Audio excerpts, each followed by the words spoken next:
Hello everyone, আয়াজের জন্য একটু chocolate বানালাম, তো ভাবলাম আপনাদের সাথে শেয়ার করি। আমি প্রথমে চকলেটটা রেডি করে নিয়েছি। চকলেটের মধ্যে বাটার, সুগার পরিমাণ মতো মিক্স করে কুকিং চকলেট ওটা ডাবল বার্নারে দিয়ে গলিয়ে নিয়েছি। এখন চকলেটের এই শ্বাসটার ভিতরে চকলেট দিয়ে দিতে হবে, সুন্দর করে স্প্রেড করে নিতে হবে। আর এখানে আমি বাদাম কিছুটা একটু হাফ করে ভেঙে নিয়েছি, কারণ বাদামটা দিলে চকলেটটা খেতে অনেক টেস্টি হয়। এখানে খুব সাবধানতার সাথে একটা করে চকলেট ফিল করে নিতে হবে।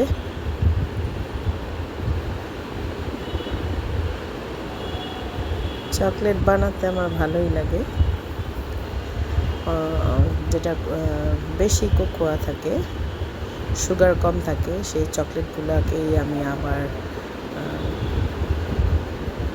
সুন্দর করে একটু সুগার মিক্স করে আজকে বানিয়ে দিই, কারণ অত তেতো চকলেটটা তো খেতে পারে না। আমার কাছে একসময় ডার্ক চকলেট অনেক ভালো লাগতো, বাট এখন আর চকলেট ভালো লাগে না, তাই একটু মডিফাইড করে ওকে বানিয়ে দিই, ও খায়। চকলেট বানানো খুবই ইজি। কুকিং চকলেট অথবা যেটাতে কোকোয়া পার্সেন্ট বেশি থাকে সেই চকলেটগুলোকেই মডিফাইড করা যায়। এখানে বাদামটাকে আগে ক্যারামেলাইজড করে নিলেও মজা হয়। এখানে এই বাদামের পরিবর্তে আপনি কাঠবাদাম বা পিস্তাচু বা কাজু বাদামও ব্যবহার করতে পারবেন, যার যেটা ভালো লাগে, কিশমিশ, যেটা মন চায় সেটাই অ্যাড করা যায়। তো চকলেটগুলো আমি ভালো করে কর্নারগুলো ভালো করে ফিল করে নিতে হবে।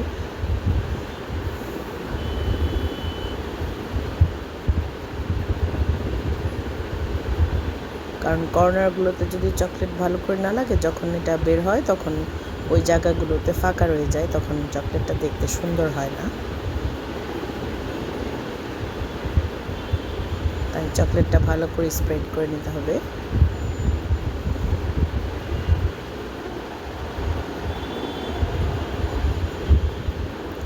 চকলেটটা ভালো করে স্প্রেড করে দিয়ে তার উপরে পরিমাণ মতো বাদাম দিয়ে দিলাম।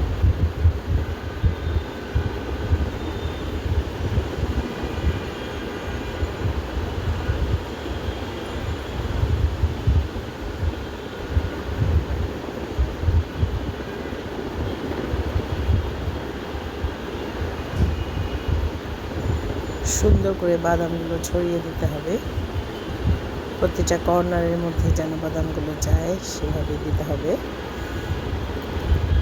ধৈর্য নিয়ে কাজটা করতে হয়।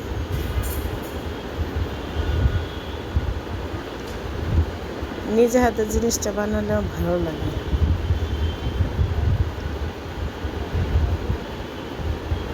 ফাইনাল রেজাল্টটা ভালো লাগে দেখতে। বেশি করে বাদাম দিয়ে তারপরে এটা এখন চকলেট দিয়ে পুরোটা ফিল আপ করে নিতে হবে। এটাও আস্তে আস্তে করে ফিল আপ করতে হবে।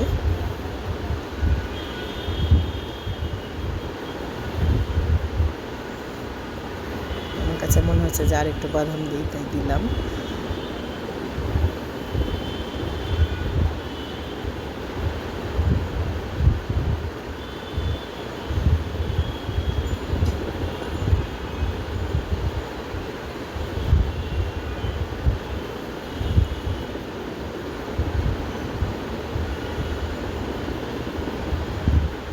তো মনে হবে যে হয়তো বা পুরোটা ফিল আপ হবে না, বাট যতটুকু নিয়েছি আসলে পুরোটাই পরে ফিল আপ হয়ে যায়।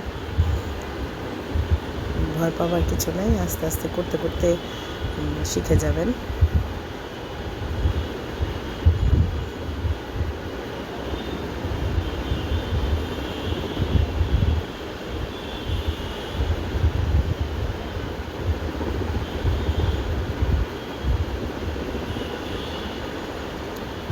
এসব কুকিং চকলেটে আবার প্রচুর পরিমাণে বাটার ইউজ করতে হয়, বাটারের পরিবর্তে আপনি অলিভ অয়েল দিতে পারেন।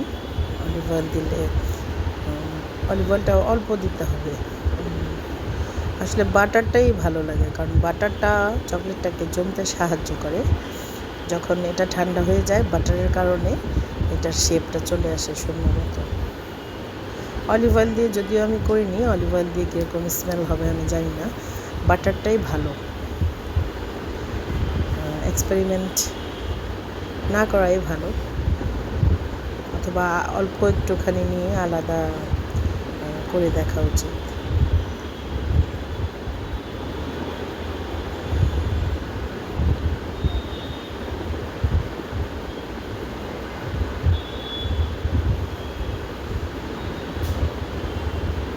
আস্তে আস্তে আমি পুরোটাই ফিল আপ করে নেব। এটা জমতেও বেশিক্ষণ লাগে না, এটা যখন রুম টেম্পারেচার চলে আসবে চকলেটটা, তারপর ফ্রিজারে রেখে দেবেন। ফ্রিজার থেকে যখন একদম পুরোপুরি সেট হয়ে যাবে তখন বের করে ছাড়িয়ে নেবেন। এই চকলেটটা মোল্ড করার আগে সেই মোল্ডটাকে ভালো করে ধুয়ে পরিষ্কার কাপড় দিয়ে শুকনো করে মুছে তারপরে একটু বাটার গ্রিস করে নিতে হবে।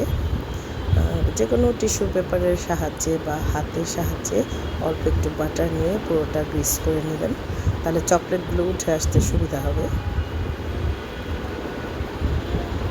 নয়তো চকলেট উঠে বের করার সময় ভেঙে যেতে পারে। এভাবে বাটার গ্রিস করে নিলে চকলেটটা আর ভাঙবে না।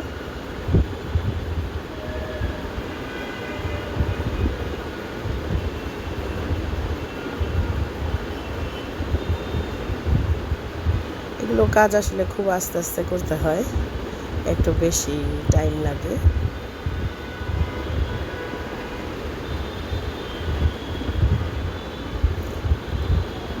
খুব ধৈর্য নিয়ে আস্তে আস্তে করে এই বাদামগুলো ঢেকে দিতে হবে চকলেট দিয়ে, তাহলে আর বাদামগুলো ছুটে পড়ে যাবে না। যদি বাদাম এমনি বের হয়ে থাকে তাহলে দেখতেও ভালো দেখা যাবে না, আর খুলে যাওয়ার সম্ভাবনা থাকবে।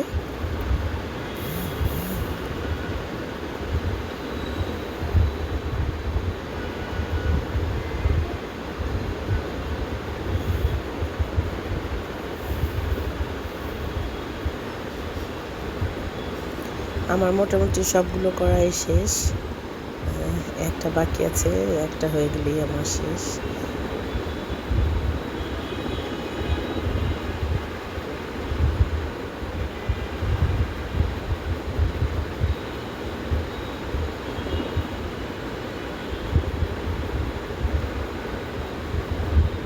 এখন আমার পুরোটাই কমপ্লিট হয়ে গেছে।